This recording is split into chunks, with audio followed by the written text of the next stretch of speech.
Transcription system. तो इस चीज के लिए IPA सामने आया। तो फिर IPA provides a unique symbol for each distinctive sound in a language। कोई भी लैंग्वेज हो उसका डिस्टिंक्टिव साउंड यूनिट तैयार करता है, उसको हेल्प करता है, हर एक साउंड को रिप्रेजेंट करने में हेल्प करता है किसी भी लैंग्वेज। तो इसीलिए यही तो हमारी एक्सेप्टेंस को हल करेगा। IPA पार्टी भी कोई लैंग्वेज कहाँ पे बोली जाती है, उनका भी कोई कल्चर है। अगर कल्चर में कुछ कल्चर के बेस पे लिखना हो, जैसे सजावट की बात है उसको लिखना हो, तो हम IPA में पहले लिखेंगे, उसको इंग्लिश में भी देंगे और परसों अरबिक में भी देंगे। तो कोई पाकिस्तान में लिंग्विस्ट बैठा है तो वो भी पढ़ पाएगा। तो वहाँ से रिसर्च करने पढ़ने भी आ सकते हैं, एवं एज ए टूरिस्ट भी आ सकते हैं। तो एक टूरिज्म को भी प्रमोशन मिलता है थ्रू लैंग्वेज प्रमोशन, मैं ये मानता हूँ। Pronunciation of utterance by all मतलब जो लिंग्विस्ट है, जो नॉन लिंग्विस्ट है, इसके लिए IPA।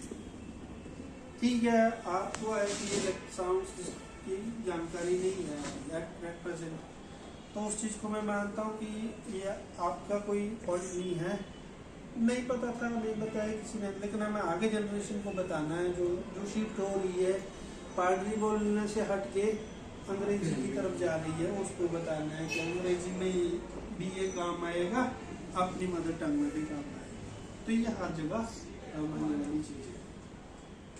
तो फिर साथ में क्या है, represent the sounds of a language.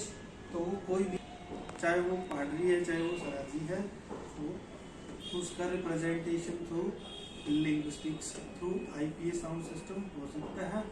और बेसिक चीज़ जो मैंने आपको बताई कि डिक्शनरी सबसे पहले तैयार होनी चाहिए पादरी। जैसे आप वैसे कोई भी है, शायद लिख रहा होगा, डिक्शनरी बना रहा होगा, वर्ड्स इकट्ठे कर दिए, तो लेकिन उसका ट्रांसक्रिप्शन मालूम नहीं है।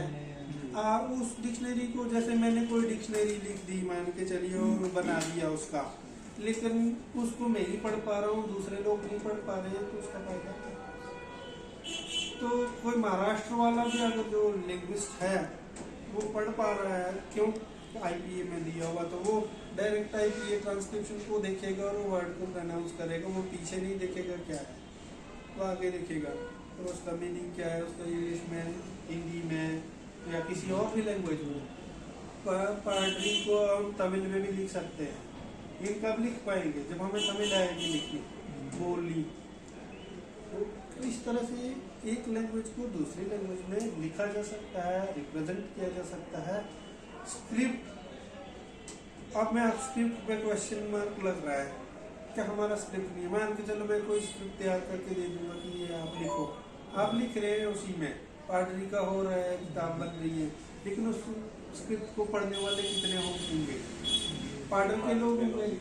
बाहर क्या है, जम्मू में कौन पढ़ेगा, बाहर कौन पढ़ेगा, महाराष्ट्र में कौन पढ़ेगा। तो इसीलिए उसकी फिजिबिलिटी पढ़ने की कितनी है, प्रमोशन तो तभी होगा, तो उसको कितने लोग पढ़ पा रहे हैं वो इम्पोर्टेंट है। तो स्क्रिप्ट आपने कैसे काम किया, तो मैं ये जवाब देता हूँ कि स्क्रिप्ट इसका है या नहीं है, मुझे उसका कोई मतलब नहीं। ग्रामर ऑफ भद्रवाही तो कहाँ से डेटा ले, मेरे से लिया, वहाँ पे एक और फैकल्टी थे इंदु भूषण करके, जानते हैं आप, उनसे डेटा लिया, मैकेनिकल में इसके स्पीकर्स क्या है, कैसे हैं, कुछ सेंटेंसेस थे, कुछ ग्रामर का था पार्ट, क्योंकि वो लिंग्विस्टिक्स का उसका नॉलेज था BA लेवल पे।